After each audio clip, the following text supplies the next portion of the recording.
Organisation,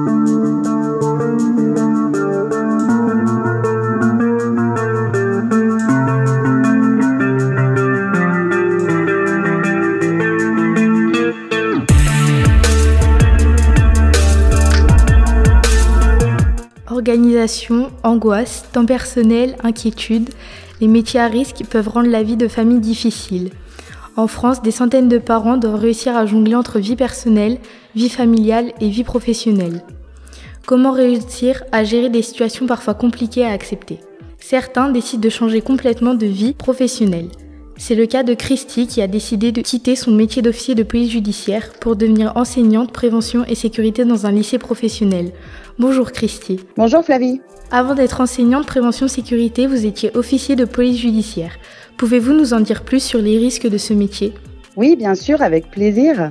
Donc, officier de police judiciaire, c'est une fonction. Mon grade, lorsque j'ai quitté la police, était brigadier chef de police. J'ai passé l'examen d'officier de police judiciaire en 2012 et j'exerçais en tant que tel en matière judiciaire. Que l'on soit OPJ ou non, donc OPJ, officier de police judiciaire, le métier de policier est dangereux, quelle que soit l'intervention. Ça passe par le différend familial ou le contrôle routier, etc. C'est un métier très très gratifiant où l'on se sent utile pour les citoyens. Quant à ce genre de profession, il faut accepter que tout puisse basculer du jour au lendemain. Dans quel état d'esprit étiez-vous quand vous partiez travailler ?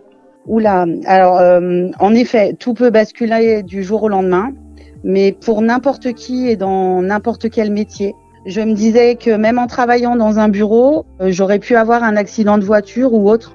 Si on pense à ça, je pense qu'on fait plus rien. À votre avis, en quoi concilier métier à risque et vie familiale peut-il être un défi ? Alors, il est vrai que lorsque je suis devenue maman, j'ai été beaucoup plus prudente et j'appréhendais certaines interventions différemment. Mais j'ai choisi ce métier. Gérer la peur et les angoisses de ses enfants ou de son entourage peut être compliqué. Selon vous, quelle est la meilleure méthode pour les apaiser ? Alors, j'ai jamais eu besoin de les apaiser. Je parlais pas des risques avec mes enfants. Il faut absolument dissocier la vie professionnelle et la vie familiale, selon moi. Quant à mon entourage, je parlais des bénéfices et de mon sens du service public, plus que des risques, finalement. Certaines personnes choisissent de cacher les dangers de leur métier à leurs proches, pour les préserver. Quel est votre avis sur cette position ? Non, pas moi. Par contre, je mettais en avant l'aide que je pouvais apporter aux gens, plutôt que les risques. Je le répète, on peut mourir au travail même si on n'est pas policier. En ce qui concerne ma position, je porte pas de jugement. Chacun fait comme il veut ou comme il peut et chaque histoire est différente. Dans ce genre de profession, on peut vivre des situations très dures. Comment faire pour que cela ne se ressente pas dans les relations de couple ou familiales ? Comment faire pour gérer sa tristesse ou sa colère ? Il existe des psychologues dans la police si on ressent le besoin de parler. Mais la plupart du temps, on en parle en équipe. C'est un travail où la communication en équipe est très, très importante. On en parle avec les personnes qui ont vécu avec nous les interventions. Ensuite, ce jour-là, on prend un chemin un petit peu différent pour rentrer.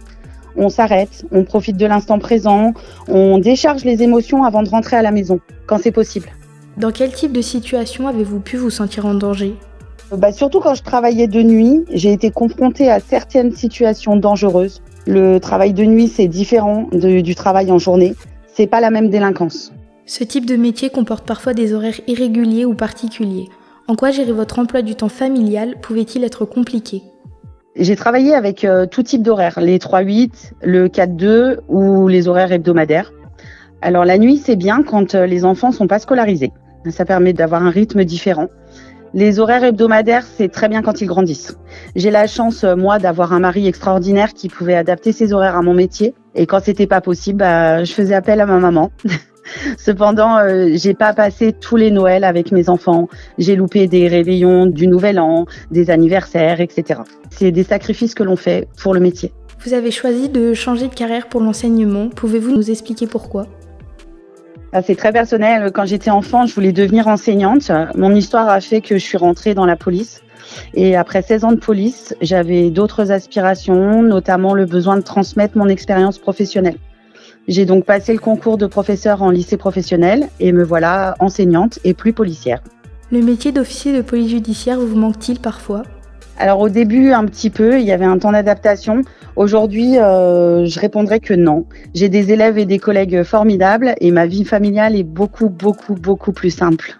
Merci à Christy, ancienne officier de police judiciaire devenue maintenant enseignante prévention et sécurité dans un lycée professionnel, d'avoir répondu à nos questions sur les métiers à risque et la parentalité.